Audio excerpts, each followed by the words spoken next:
G6 news Telangana.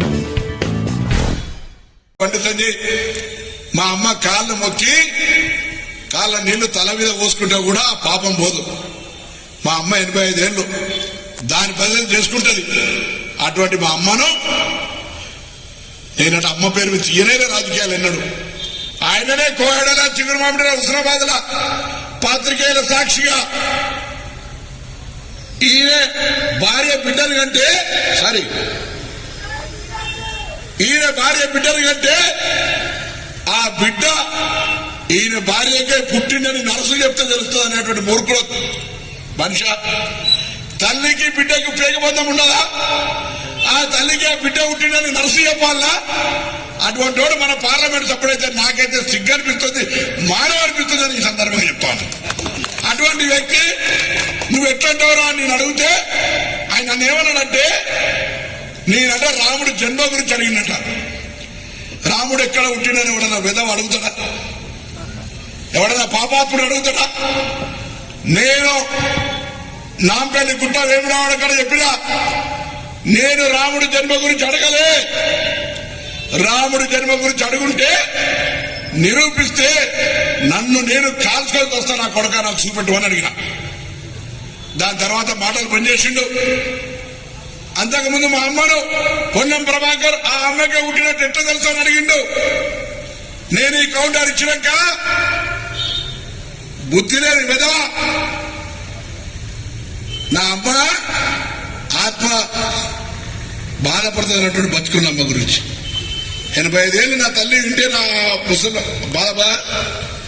అటువంటి విధంగా మాట్లాడతా రాజకీయ నాయకుడు. ఈయన హుస్నాబాద్ అంబేద్కర్ వేదిక మీద ఇక్కడే ఉన్నాడు.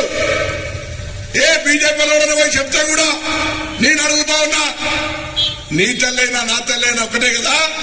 నా బతుకున్న తల్లిని నువ్వు ఏ విధంగా ఆత్మ క్షమిస్తావు? నువ్వు బిడ్డ, నువ్వు నీ తల్లికి ఎవరైనా బిడ్డ పుడితే పేగు బంధం ఉంటుంది. అటువంటి బిడ్డకు నర్సు సాక్ష్యం అని అంటే ఈ మాతృత్వం ఉన్న తల్లులను అవమానపరిచినట్టు కాదా? జన్మనిచ్చిన తల్లులను అవమానపరిచినట్టు కాదా? ఒక బిడ్డను కంటే 9 మాసాలు పోసి ప్రసూతి వేదన అంత ఉన్నా ఆ బిడ్డను కనడం అనేది ఒక అదృష్టంగా, మాతృత్వం అనేది ఒక పెద్ద దేవుడిచ్చిన వరంలాగా ఉండేటువంటి ఈ పరిస్థితులలో తల్లిని అవమానపరిచే విధంగా మాట్లాడే ఈ మూర్ఖుడు ఇలా ఏ ముఖం పెట్టుకొని ఓట్ల వేయడానికి వస్తున్నా ఈ ప్రాంతానికి అని అడుగుతా ఉన్నా. దయచేసి ఆలోచన చేయండి. రాజకీయాలు ఒకటే కాదు, ప్రజాస్వామ్యంలో విలువ, బాధ్యత. రేపొద్దున సమాజంలో కూడా 150,000 బతికేది లేదు. కానీ ఫలానోడు ఇట్లుండే, ఫలానా ఇట్లుండే, ఫలానా దేశం వల్ల ఎమ్మెల్యే ఉండే, ఫలానా బొమ్మెంకన్ ఎమ్మెల్యే ఉండే, ఫలానా చాలా వెంకరెడ్డి ఎమ్మెల్యే ఉండే, ఫలానా ప్రవీణ్ రెడ్డి ఎమ్మెల్యే ఉండేది చూడాలి.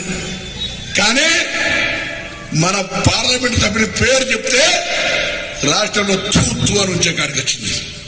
రాష్ట్ర అధ్యక్ష పదవికి ఎందుకు అంటే ఏడా పడతాడు దోపిడి. పెళ్ళాం మంగళసూత్రాలు అమ్ముకున్నాడు. ఇలా 1,000 కోట్ల రూపాయలు ఏడకే ఖర్చు పెడుతున్నారు. పొన్నం ప్రభాకర్ భూస్వామి, పొన్నం ప్రభాకర్ మంగమ్మ తోట్ల పొన్నం కాంప్లెక్స్ ఉంది. నా తాతలు వ్యవసాయం చేసుకుంటున్నారు కాబట్టి భూములు ఉన్నాయి. కరీంనగర్లో భూముల ధరలు పెరిగినాయి, నాకు భూమి ఉంది. నీకేముంది బిడ్డ? పెళ్ళాం మంగళసూత్రం అమ్ముకున్నా అన్నటువంటివి ఇలా 1,000 కోట్ల రూపాయలు ఏడికే ఖర్చు పెడుతున్నావు. నిన్ను రాష్ట్ర అధ్యక్షుడు ఎందుకు తీసేసినో చెప్పుకుంటే చెప్పు శాతం అయితే లేదు నీకెందుకు కొట్టాలి మమ్మల్ని అవమానపరిచినోడికి? అందుకే ఆలోచన నేను. దయచేసి అనేక మాటలు, అనేక కారణాలు ఉన్నాయి.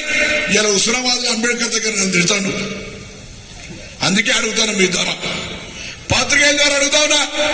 అంబేద్కర్ దగ్గర కూడా ఇలా ఒక మైక్ పెట్టేది ఇలా నన్ను అడుగుతాను కదా బిడ్డ, నేను అడిగిన వాడికి జవాబు చెప్పు.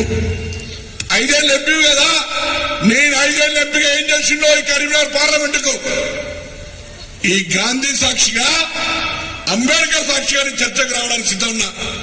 నువ్వేం చేసావు చెప్పు, ఏం చేసావు చెప్పు. హుస్నాబాద్ ఎల్లమ్మ హిందూ అంటావు కదా, హుస్నాబాద్ ఎల్లమ్మకి ఏమైనా పైసలు ఇచ్చినావా? పొట్టపల్లి రాజరాజేశ్వరంగా డెవలప్మెంట్ చేసినావా?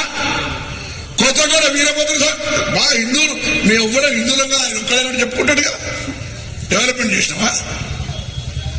అందుకే అమ్మా దయచేసి ఒక్కసారి ఆలోచన చేయండి. పనిచేసే బిడ్డను దున్నపోతు గడ్డేసి పర్రెకి పాల్గొడుతున్నావు అని ఓటేసినా వేస్తే. కాబట్టి కాంగ్రెస్ కే ఓటేయండి, ఆలోచన చేయండి. అక్షంతలు వంచో ఇంకేదో ఫోటో వంచో చేసిన పని చెప్పుకోలేక దేవుడి పేరు మీద ఉంటానికి గురించి ఎప్పుడు నమ్మేటువంటి పరిస్థితి రావద్దు.